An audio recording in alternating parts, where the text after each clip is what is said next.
જગ્યામાં બાપુ બેઠા હતા અને એક ગાંડો આવ્યો, શામજી બાપુને ગાયરું દેવા માંડ્યો, મારવા હળી મૂકી.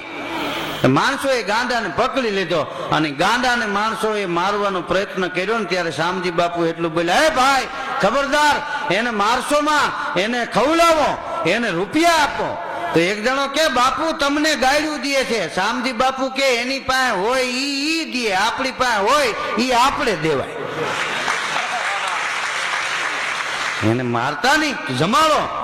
ઈ ગાંડાને ખવડાવ્યું અને ગાંડાને રૂપિયા આપ્યા અને જગ્યાની બહાર મૂકી આવ્યા. કવિ કાને બેઠેલા પૂજ્ય રાવત ભગત બાપુ સરદારપુર વાળા, એની હાજરી, કવિ કાનની હાજરી, ઘણા બેઠા હતા. અને એ ગાંડો જગ્યાની બહાર વયો ગયો, એને જમાડ્યો, રૂપિયા આપ્યા, ગાંડો વયો ગયો. પછી કોઈએ કીધું કે હે બાપુ અમે આટલા બધા હતા, નહીતર એ ગાંડો તમને મારત. તો શામજી બાપુ કે હા હો, તમે કોઈ ન હો તો આજ ગાંડો મને મારત ભાઈ. તો કે હે બાપુ તમને ગાંડો ગાયડું દેવા માંડ્યો, મારવા દોડ્યો, તોય તમે કેમ એમ કીધું કે એને મારતા નહીં, એને ખવડાવો, એને રૂપિયા આપો? ના પાડવાનું કારણ શું? તેથી સત્તાધારના સંત શામજી બાપુની આંખમાં જળજળી આવ્યા અને શામજી બાપુ એટલું બોલ્યા કે ભાઈ આ કઈ જગ્યા મારી થોડી છે, આ તો ગીગડા પીરનો દરબાર છે, હું એનો ટેલવો છું, આ જગ્યાનો તમામ કારભાર હું સંભાળું છું.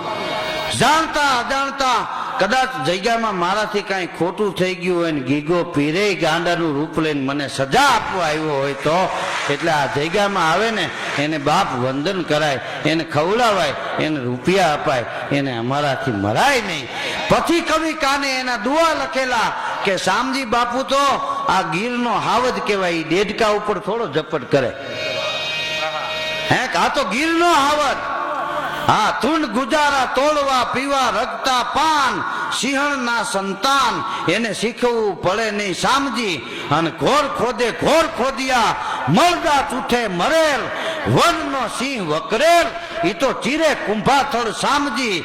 ઉઠે તકે દીન, ખાદ પોતાનો ખાય, વન જોતો વનરાજ, હંગરો કરે નહીં શામજી. અને ઉલે તો કોઈ દી અટકે નહીં, ઠાલો પાછો થીર, વીરડા માયલી વીર, તું તો છો સરવાણી શામજી. બોલ શામજી બાપુની જય. ગીગડા પી